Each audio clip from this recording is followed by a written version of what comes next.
Hi students, अस्सलाम वालेकुम। आप सबको खुशामदीद।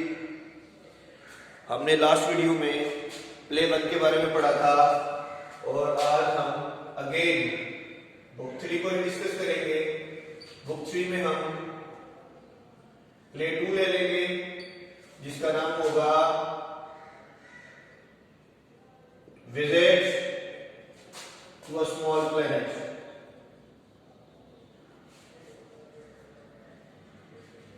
ये भी बड़ा मजे का प्ले है। इसके अंदर जो हमारे पास कैरेक्टर्स होंगे वो मंदरजा झैल है। नंबर 1 हमारे पास रॉजर स्पेल्डिंग नंबर 1।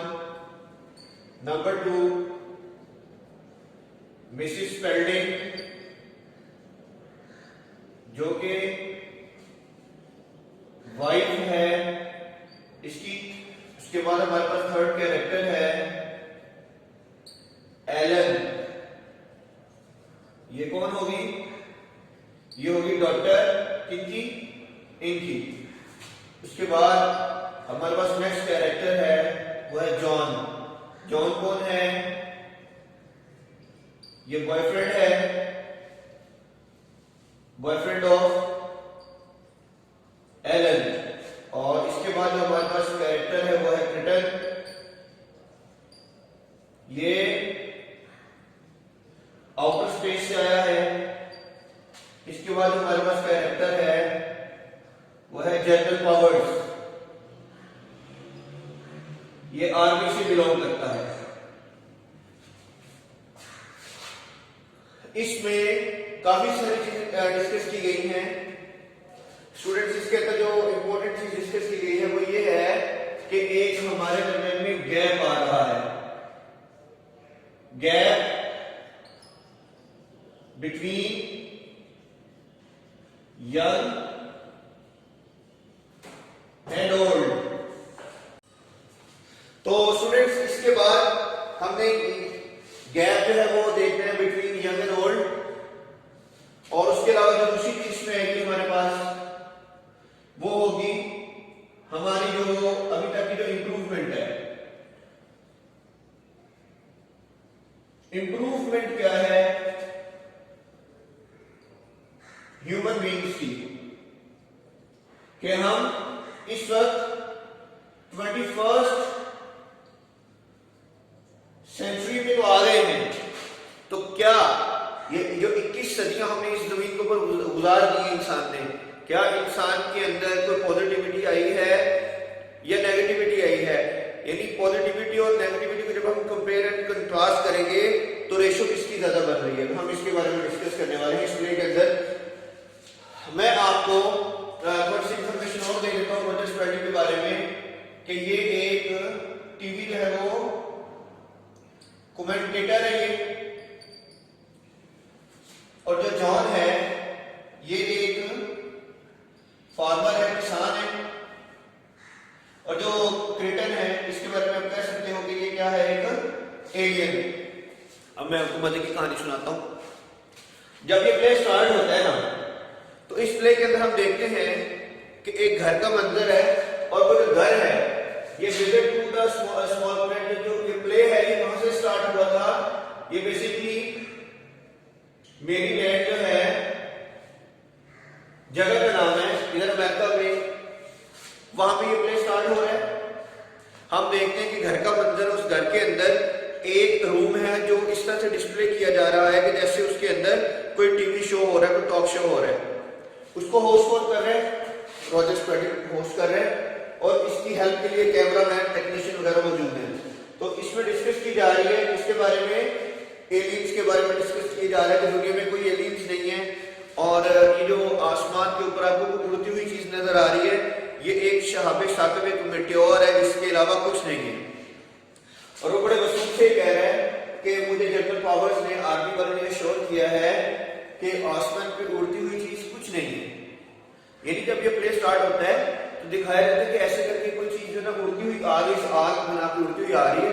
तो उसके बारे में अमेरिकन लोग और दूसरे जो लोग हैं वो डिस्कस कर रहे हैं कि शायद ये कोई एलियन शिप है या कुछ और इस तरह की चीज है, तो ये उसको होस्ट करके प्रोग्राम बता रहे हैं। ऐसा कुछ नहीं है, बल्कि क्या है, एक शाबे सातब है, एक सितारे का टूटा हुआ हिस्सा है, तो ये उसके बाद बात कर रहे हैं। अब थोड़ी देर बाद और ये जो है उसकी बीवी जो बड़ी ना सुस्त से अंदाज में बैठ कर स्वेटर वगैरह को बुन रही है और एलन भी बैठी हुई है, ये कहीं भी ये दोनों भी यहाँ मौजूद नहीं है। थोड़ी देर बाद क्या होता है कि ये जॉन जो है ये दौड़ता हुआ अंदर आता है। जब ये प्रोग्राम खत्म हो जाता है तो जॉन भागता हुआ अंदर आता है। वो ये बताता है कि भाई देखो देखो वो हमारी तरफ ही आ रही है, जो उड़ती हुई चीज है वो हमारी तरफ ही आ रही है और वो हमारे घर के पीछे वाले शिप की तरफ आ रही है। खैर वो वहां पे लैंड कर जाती है। मिसिस पैडी जो है इसका एक रोज गार्डन है, इसने बगीचा बनाया फूलों का, तो वो चीज उसके ऊपर उतरती है। तो ये सारी जो जनरल पावर्स है, सॉरी ये जो रॉजर स्टर्लिंग है, मिसिस स्टर्लिंग और एलन और जॉन भी चारों जाकर उसको देखते हैं, तो वो जो जहाज है वो नीचे लैंड कर जाता है। तो ये जो जॉन है भागता हुआ जाता है और जब उस जहाज के करीब देखते हैं पीछे से इसको पुकारते कि ना जाओ इधर आ जाओ, को खतरा होगा। तो जब वो नीचे उतरती है तो ये जो रॉजर स्टर्लिंग है ये जाकर अपने दोस्त को जो जनरल पावर जो आर्मी में बड़े होने पर उसको फोन करता है कि वो कोई जो भी चीज वो हमारे घर आ गई है, तुम भी आ जाओ। तो वो भी बताता है कि आर्मी आ रही है। अच्छा जी, ये जो जब वापस आते तो देखते हैं किसके साथ एक आदमी है, वो अपनी 40s के एज में, 41, 2, 3, 45 कुछ इस तरह के एज में है और उसने बड़े अजीब से कपड़े पहने हुए हैं। ऐसे कपड़े पहने हुए हैं कि जो आज से 500 साल पहले के दौर में पहने जाते थे कपड़े। वो आके जब वो आता है वो बड़ी हैरानी से उसको देखता है और ये सारे क्रिएटर को इसको बड़ी हैरानी से देखते हैं कि जैसे ये कोई बड़ी अजनबी चीज है। ये इनको बड़ी हैरानी से देखते हैं, इनको देखते हैं। तो ये उनसे पूछता है कि मुझे लगता है कि मैं गलत कपड़े पहन के आया हूँ, मैं गलत दौर में आ गया हूँ, मुझे वापस जाना चाहिए और सही कपड़े पहन के आना चाहिए। वो कहते हैं नहीं कोई बात नहीं, तुम आ जाओ। खैर इस तरह वो घर के अंदर ले जाते हैं और बातें शुरू हो जाती हैं कि बताओ तुम कहाँ से आए हो, इस तरह की बातें होती हैं। तो फिर थोड़ी देर वही जनरल पावर्स आ जाता है अपनी फौज लेके और वो कहता है कि जी रॉजर स्टर्लिंग आपका ये घर है ना, ये अंडर माशाल्लाह आ गया है, अब यहाँ पर कुछ नहीं हो सकता। बातें होती रहती हैं। वो कहते हैं कि हम इसको क्रेटन को है ना इससे पूछना चाहते हैं।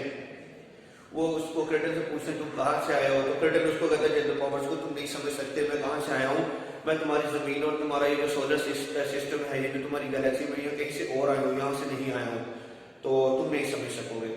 इस दौरान वो बातें होती रहती हैं। फिर वो कोशिश करते हैं, ये जो जनरल पावर है उसके साथ ही कोशिश करते हैं जिस शिप में क्रेटन आया उस शिप को पकड़ लिया, लेकिन उसको नहीं पकड़ सकते वो। फिर उसके बाद वो क्रेटन को उसको कहता है, जनरल पावर्स कहता है रॉजर स्टर्लिंग को कि यार मैं तो उससे नहीं पूछ सकता, चलो तुम पूछे शायद तुम कुछ बेहतर कर सको।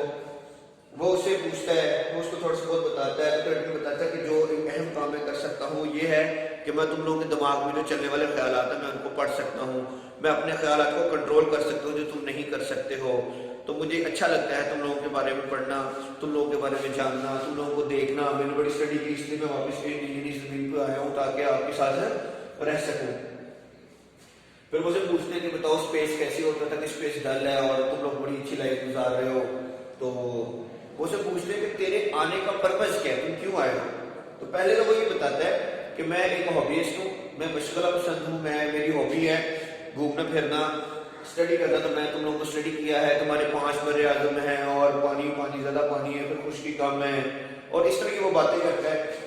और at the end of the play हम देखते हैं बच्चों कि जब वो क्रेटन के जहाज को तबाह करने लगते हैं तो क्रेटन अपनी ताकतों के साथ बगैर हिले जुले बगैर कुछ कहे एक ऐसी इनविजिबल वॉल क्रिएट कर देता है अपनी शिप के गिर्द के, वो शिप के करीब तक नहीं जा सकते। फिर वो रॉजर स्टर्लिंग जो जनरल पावर्स है वो और जो जनरल पावर्स के साथ जो उसका असिस्टेंट है वो दौड़ के जाके क्रेटन को पकड़ने लगते हैं, लेकिन उसको नहीं पकड़ सकते। तो वो उसे कहता है कि तुम मुझे नहीं छू सकते, तो अब इस तरह करो, मुझे तंग ना करो, मुझे अपने मेहमानों के साथ कुछ देर बैठ के बातें कर दे, तो मैं थका हूँ, मैंने रेस्ट कर। इस तरह वो फिर लाइब्रेरी से बाहर आ जाता है और फैमिली के साथ बैठ के बातें करता है और फिर सोने के लिए चला जाता है। इस तरह ये प्ले एंड हो जाता है। तो मुझे जो समझ आया इस प्ले को पढ़ के और पढ़ा के वो ये है, इसका थीम ये है कि हमने अपने अंदर इंप्रूवमेंट करनी है। वो कह रहा था जनरल पावर जो क्रेटन था वो ये कहता था कि अब मैं तुम्हारी दुनिया का कंट्रोल संभाल लूंगा और मैं तुम पर हुकूमत करूंगा, तो तुम लोग बहुत जल्दी इसके आदी हो जाओगे, तुम बड़ा इंजॉय करोगे। तो वो जब हम प्ले को पढ़ते हैं हमें लगता है कि क्रेटन हमारे से बहुत ज्यादा एडवांस है और बहुत ज्यादा मॉडिफाइड है।